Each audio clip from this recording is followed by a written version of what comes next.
All right, it is time for Friday Reads. Hey everyone, it is Shannon, and I'm super excited to be here today and to share with you this video. In my Friday Reads, I share the books that I finished, the books I started, and anything interesting about books that I'm carrying over week to week, and I definitely have a lot of everything, but I did narrow it down to, I think, sort of like 2 per category, so we're going to go with that and see how that lands in terms of timing, and if that works, I might just keep that up as things go, because there's always so many things, because I read things as long as, let's start with some finishes, as long as Tiny T-Rex and the Perfect Valentine. This is by Jonathan Stutzman and illustrated by Fleck. I mentioned this last week as one of the upcoming books I would be reading, and yes, I did finish it. Probably not a huge surprise, given it's a kid's picture book, board book, you know. I love Tiny T-Rex. This one is absolutely wonderful. It follows Tiny, who wants to create the perfect Valentine's Day card for a friend, and, you know, I'm always rooting for Tiny. These really warmed my heart. I really enjoyed it. I'm a little sad, though, because after this one, I think there's just the Halloween one, which is about trick-or-treating. I'm really looking forward to that, but I am going to wait maybe until May or June to read that, just to sort of spread this series a little bit longer. And, yeah, so this one was just the perfect pick for the moment of the day that I read it, because it was, it's been a bit of a bumpy week, so it was nice to have some Tiny T-Rex in the mix. Also finished this week, and this one took a lot longer, and that is the complete play production handbook for schools, colleges, little theaters, community theaters, summer stock for, oh, almost got it.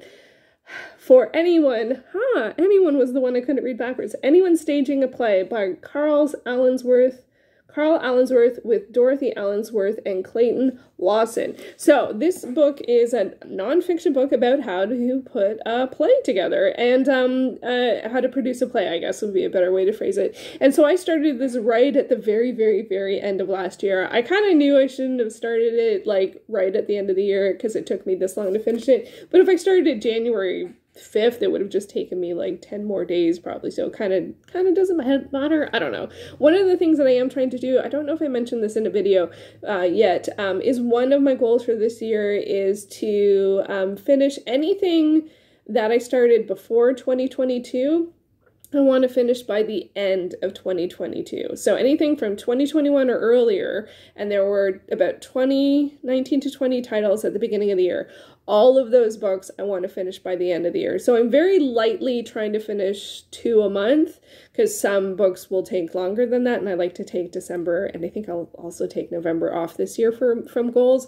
So I'm trying for 2 a month. So this is one, I think this is the first one for April, and like we're getting up there in the numbers of April, so I am glad that I finished it. Yeah, so it's a nonfiction book about how to put a play together. It makes sense that this took me, 4 months to read, because I mean, like, it's a nonfiction, like, often very technical type of work, and I'll be honest that some of the tech stuff, not this actually necessarily, this is how to, I don't even know what it is, this is how to, door flats, removable plug, window flats, so this is how to make flats.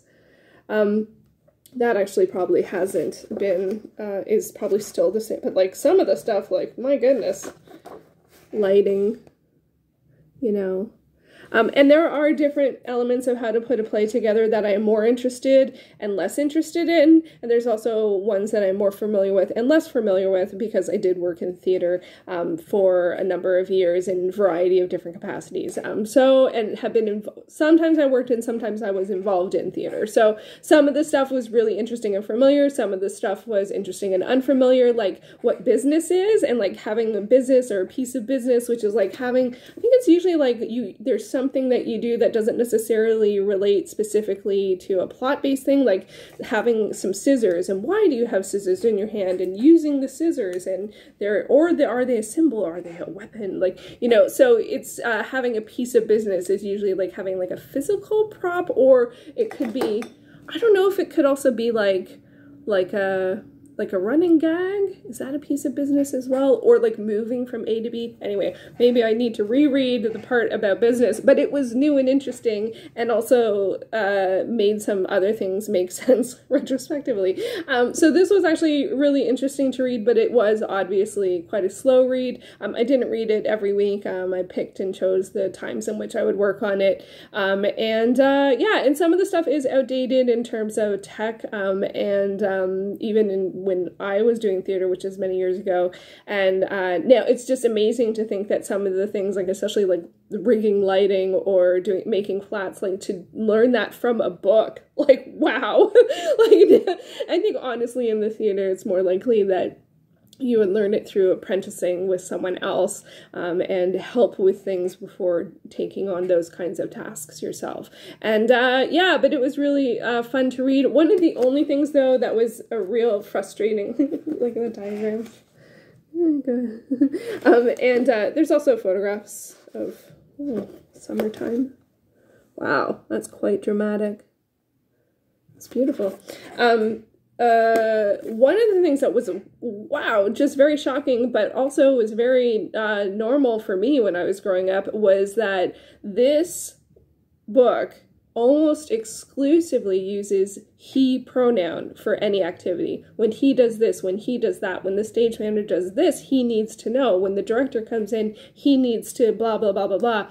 And they use she or her for actresses, and maybe twice throughout the, like maybe once in reference to a costume designer and once in terms of a choreographer, maybe. And that was actually hugely like I was like throwback, like this is from 82, so it has been around a while, but it also really made me realize how far we've come, because for me when I was younger it was very normal to read and that be how the language was. Like it was not alternating, it was not balanced at all. It was if someone is doing an activity, he is doing an activity. So it's nice to see that it was a big shocker, because that lets me know we're not hopefully doing that anymore. So yeah, so that was enlightening in an unexpected sense.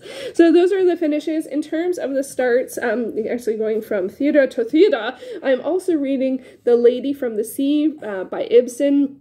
This is my next Ibsen work to read. I am 3 out of 5 acts in. This one is really interesting. I'm not sure, I can't tell, but it feels like it maybe might have a speculative part to it. Maybe not. Maybe a mermaid. I don't know. It's too soon to say. Or maybe just someone who likes the sea and goes swimming a lot. Maybe. I don't know. So it's set, there's a woman who, it's hard to tell. It's actually I'm really in the point where lots of seeds have been thrown and you don't know what's going to sprout. So there's a family that is a father and 2 daughters and then a second wife. And she likes to swim a lot, and it's her past that is the potential or speculative element. I don't know. I could totally be wrong. It could just be not speculative, but I'm hoping for mermaids. I'm really hoping for that, but I don't know. So it's sort of about her past and a friend who comes by, and there's allusions to that he was interested in her in the past, but she couldn't proceed for some reason, and it's a little mysterious, like it's a little vague. And then there's another stranger from her past that feels like she thought he was gone, and then, maybe not, and then he was there, and then it's like, who is the stranger? And so it hasn't come together yet. So I hope that wasn't too much information, but I'm just really engaged in the story, and I'm actually really sad because yesterday I didn't get to read the section I was hoping for, and so I don't know. So it really is at the point where you feel like there's a lot of cards on the table, and I don't know what's going to happen. And there's also some other relationship dynamics going on. So really, really interesting and engaging. And So I'm just, I'm continuing to enjoy Ibsen. I'm hoping to finish my plan is to finish the plays by the end of this year. Probably, I think in October, I'm not sure. I have a couple of rereads and then a couple of new reads, and it's one of the new reads, and I'm really liking it. I'm also reading Toad Words and Other Stories by T Kingfisher, which is a pseudonym for Ursula Vernon, who wrote Dragon Breath.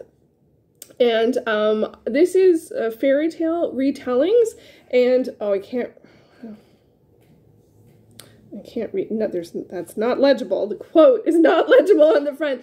And I've only read the first one, which is a retelling of Little Red Riding Hood, and it was very interesting and rather like it. I find a lot of retellings sort of keep the gist of the story and just change a few things. This one changed a lot, and I thought it was really engaging and interesting.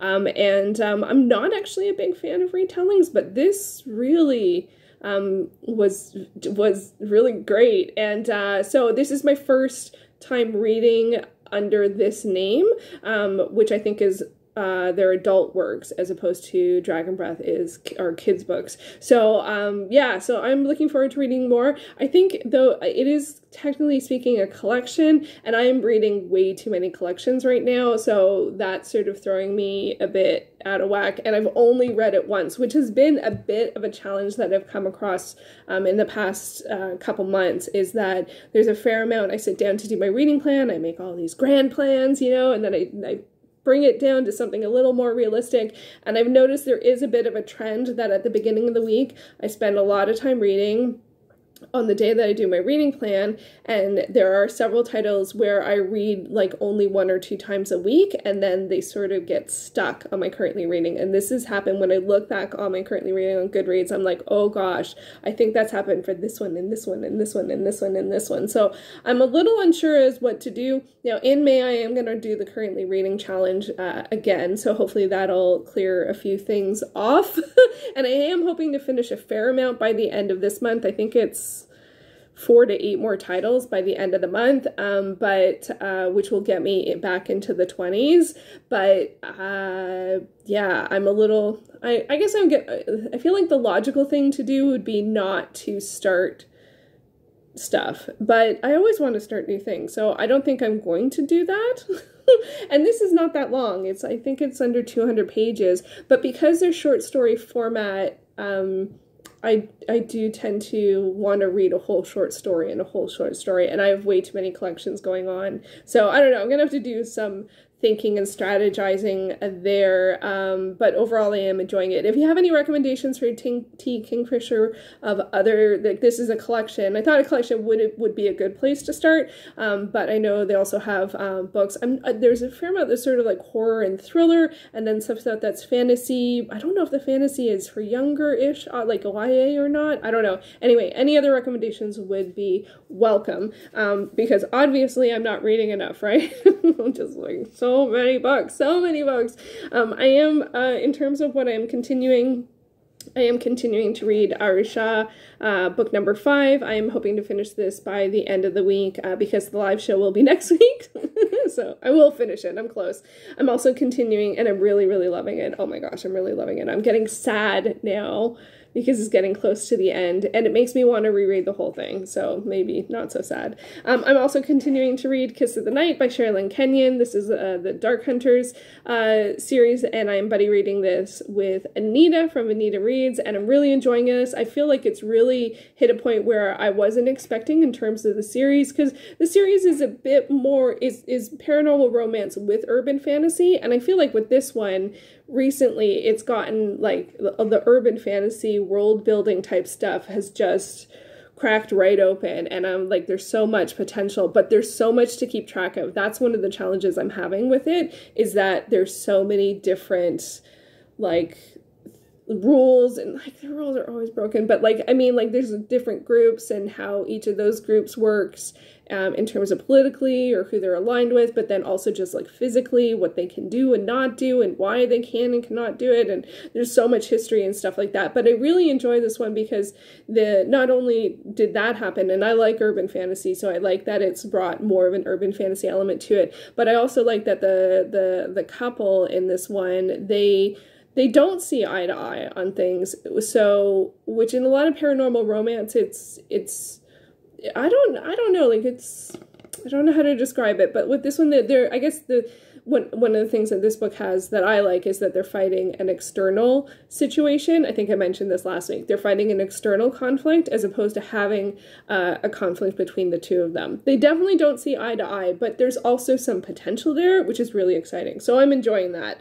I'm also got some tried and true currently reading titles that I'm working on, including The Diary of Anais Nin, as is 1931 to 1934, which is the volume 1 of her diaries, and I'm hoping to finish 1933 this month. I think I just finished the chapter on August, I think. So yeah, it's such a slow read for me. I'm not quite sure why, but I do hope to finish it by the end of the year. I still have I'm under 200 pages left. But I read this very consistently last year, mostly during the currently reading challenges, but it's going to take some active effort to finish it by the end of the year, so I thought I would pick it for this month to make some progress. So I'm hoping to finish 1933, so we'll see how that goes. And then I'm also, talking about tried and true, I'm also working on Les Miserables. I am reading volume 3, and I am on page 583 of 1304. So I'm not at the halfway point, but yeah. So I feel, well, actually, gosh, I'm getting close to halfway through this volume, so that's really good. This is another one that's going to require active effort throughout the year. And if it doesn't end up getting picked in May, I might end up just reading a little bit of it every day, because it needs, if I'm going to finish this by the end of the year, I still have, I think it's 700 pages left? 1,300 less 600. That's 700, yeah, so 728 or something like that left. So yeah, so it is a tough one. The current, it's one of those ones that just sort of like just plays with you a little bit. It plays with your emotions. Like sometimes I was like, oh, I don't really care about this section. Ugh, this character seems so like this, that, and then I'm like, oh. It's like, it got me. So it's been worth it. Like it really has been so far. And I think getting to the halfway point will be great. Actually, when I finish this section, the third section, I imagine I will be past the halfway point. 1,300 and a half is 650, right? And so you can answer back, right? Yeah, so when I finish this section, I will be more than halfway through. But I started it last March. But now I know, like I thought I would finish a fair amount of it in 1 month. Oh, no, not at all. Now I think I realize with how much effort this one has taken me, I think I've realized that for long books, like 700 pages and more, I think it's only reasonable for me to be able to read one a year. And so Les Mis will be my one for this year, even though I started it last year. And so I think that'll get me to be a bit more intentional on what to pick for year to year. Like if I'm going to pick one really long book a year, it might be more, I might put a little bit more thought behind just sort of like, hey, I have this. Or something, you know, like, which is, always want to read this. Like, it might be, I don't know, like, what the intention or how much more intentional is, or maybe it will be a random number generator out of, like, the 5 I have, because I do have, I think I have 4 to 5 ones that, like, physical editions, and I don't even know on Kindle, but I do want to be consistent, and I think if it's going to be that few and far between, one a year, I think I'm going to get a little bit more intentional on that. So that's my idea for that. And then I can look forward to it and not feel stressed about it in terms of trying to read multiple really long books a year. And then there's like the whole, like that's just like, that's more like sort of like literary fiction type of long works. I want to get back up to being able to read like speculative fiction, like fantasy and science fiction that's longer, but I'm easing into that. This year I have a list of series works that I am reading, including science fiction, fantasy, urban fantasy, and several different kinds of romance. That I'm considering sort of like my ease-in project to get to be reading some longer works of a speculative nature, or romance. Actually, you know what, romance, I'm fine with romances 300 and under. I don't really need to read romance that's longer than that. But with like science fiction and fantasy, there's tons that are really, really long. But that's a whole other conversation, and that's a whole other thing. But for like literary fiction, one a year, I think, is totally reasonable, and I don't think I want to spend more time, because honestly I think finishing this could take me probably like 15 to 20 minutes a day, 5 days out of the week for the rest of the year.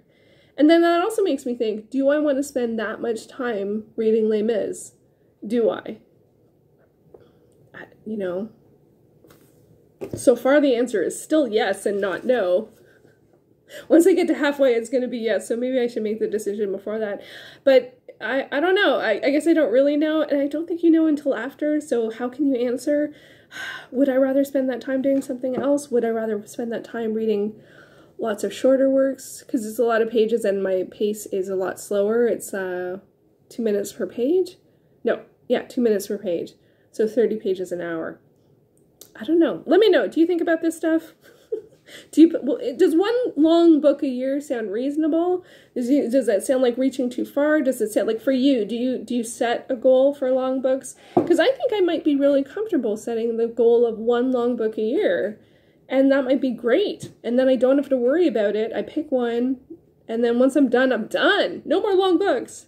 Except for speculative fiction, which is a whole other conversation and project. All right, well, that's what I got this week. Let me know about long books. Do you pick one a year? Does one a year sound reasonable? What works for you? Do you have a system? I always want to hear about systems. And I will be back soon with another video. Thank you so much for watching.